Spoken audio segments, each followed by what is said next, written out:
Okay, well, let's go to the next question here, and it's directed at you, Tom. Can you give a little more detail on how you bottom water? I try, but not sure when it stops or restart watering since my husband's sip functions differently than an earth box water when water gone. I think bottom line, if you have an E horizon, so if you're watering from the bottom and the water does not sit in organic matter, it's not complicated. Just water it from the bottom, and as you notice that it's wicking, water again. So, for example, like in my R&D room, I'll water a 4x4 tray with a bunch of pots in it. And what I do is I like to just water it once a day. And if I water it in the morning and then it takes a few hours to wick it, then I'm good for the whole day. Let's say I flood it, but 15 minutes later, it's all sucked up. Well, I'll do it again. So you kind of get a feel for like how much is it gonna wick in a day, and that's kind of how you're gonna flood that tray for the pots or the beds, whatever, to wick. But bottom line, like if you have a good E horizon, I would say you almost could have just water down there at all time. It's pretty simple. As long as you have the runoff.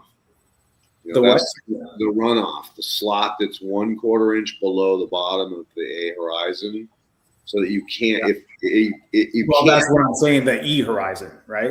Right. So that the water, you need a drain port 1/4 inch below the top of the E horizon, so you can't ever flood the E. 100%. So that's what it's all about, and that's what I am saying. If you bottom water and your water never reaches organic matter, you have that buffer. You should be good. It's as simple as that. It's just simple. Don't overthink it.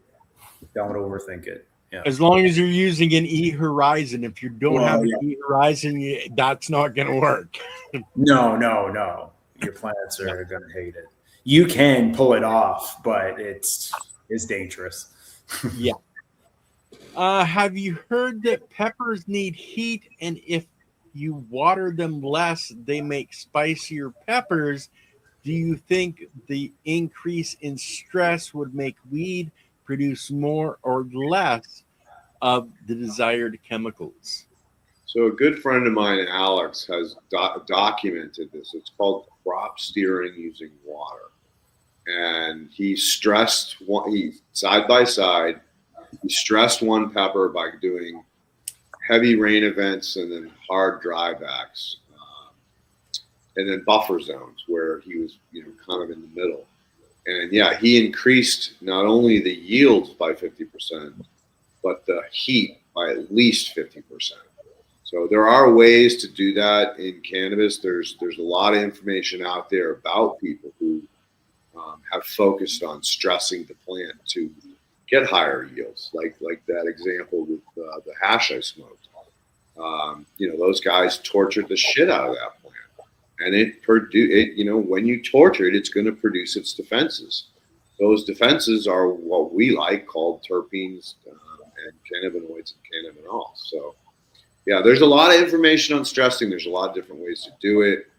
A lot work and some don't. I mean, some fail in chemistry because they end up with a newt lock because they were stressing and things got so far out of balance that everything shut down. So, funny enough, like as far as chemicals, like if I'm lab testing, I'm seeing a lot of pheno variation. From the same cut, if I'm growing in different ways, so for like a small pot versus a big bed. But as far as lab testing, it's testing really similar. So the look of the plant could be like very different, but the chemical properties could be like very similar. Have you seen Travis or Josh, like, is your weed like testing higher in, let's say, a small pot where you're crop steering versus a big bed where you can't really crop steer? I haven't. I mean, the testing costs so much money to do that we haven't even we haven't done that. Like, if my cut is testing a certain percentage of cannabinoids in my small pot in my R&D, it will usually test the same in the bed. Gotcha.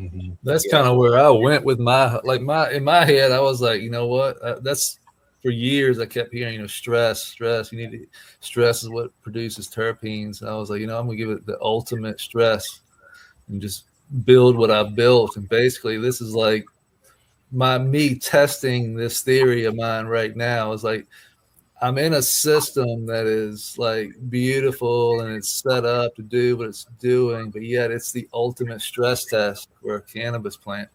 It's like surrounded by more. It's like everything that you were told. I was told that you couldn't grow cannabis in. Like I'm in. Right.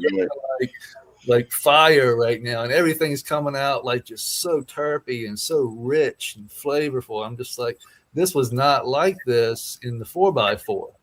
This is my fourth run in this bed, and like each time, like Leighton kept telling me, it's going to get better and better and better because the system is getting older and it's building structure in the soil to allow this stuff to take hold and to allow it. And as long as I don't mess with it and start pulling plants and ripping roots out and tearing up everything, these structures will stay intact and allow these nutrients to do what they do. But the other aspect is when you go on, like, where was I going? The plant itself is being stressed outside of the soil. You know what I'm saying? The environment basically is so different and it's changing all the time.